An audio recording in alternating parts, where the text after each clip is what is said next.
ಹೆಂಡತಿಯನ್ನು ಮನೆಯಲ್ಲಿ ಬೆಚ್ಚಗೆ ಇಟ್ಟು ಪಕ್ಕದಲ್ಲಿ ಮಜಾ ಮಾಡೋ ಕರೆಯಲು ಕೆಟ್ಟ ಸಮಾಜಕನೇದು. ಇಂಥ ಸಮಾಜದಲ್ಲಿ ಎಂತೆಂತ ಗಂಡು ಹೇಳ್ತಿದ್ದಾರೆ ಗೊತ್ತಾ?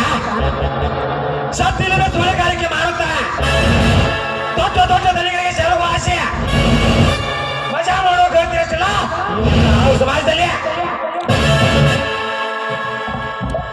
ಹೆತ್ತ ಮಗಳನ್ನು ಸುವರ್ಣಗಾರಿಕೆಗೆ ಬಿಟ್ಟು ಅದರಿಂದ ಬಂದ ಹಣದಲ್ಲಿ ಮಜಾ ಮಾಡೋ ತಲೆ ಹಿಡುಕ ತಾಯಂದ್ರ ನಿನ್ನ ಆಳು ಸಮಾಜದಲ್ಲಿ.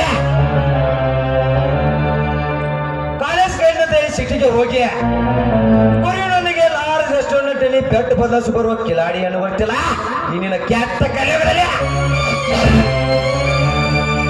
ಮೆಂಡನೆ ಹುಟ್ಟಿದ ಪಾಪದ ಪಿಂಡನಿಗೆ ಗಂಡನಿಸ್ರೇವನು ಅಂತ ಬಂಡ ರಂಡಿದೆ ಇಟ್ಲ ನಿನ್ನ ಕೆಟ್ಟ ಕಲೆಗಳಲ್ಲಿ. ವಾಟ್ಸಪ್ ಫೇಸ್ಬುಕ್ ಅಂತ ಸ್ನೇಹ ಬೆಳೆಸಿ ಕತ್ತು ಕಾಮಲೆಯಲ್ಲಿ ಮನೆಗೆ ಬರೋ ಮೆಡಿಕಲ್ ಆರಿಗತ್ತಿಲ್ಲ ಇನ್ನಿನ ಕೆಟ್ಟ ಇಂಟರ್ನೆಟ್ಗಳಲ್ಲಿ. ಅಂದ ಮೇಲೆ ಅದು ಯಾವ ಕಡೆಯಿಂದ ಎತ್ತು ಬಂದು ಇದಕ್ಕೆ ಹೋಗ್ತಾರೆ ಆ ನಿನ್ನ ಗಂಡುಳ ಗರ್ತೀರ.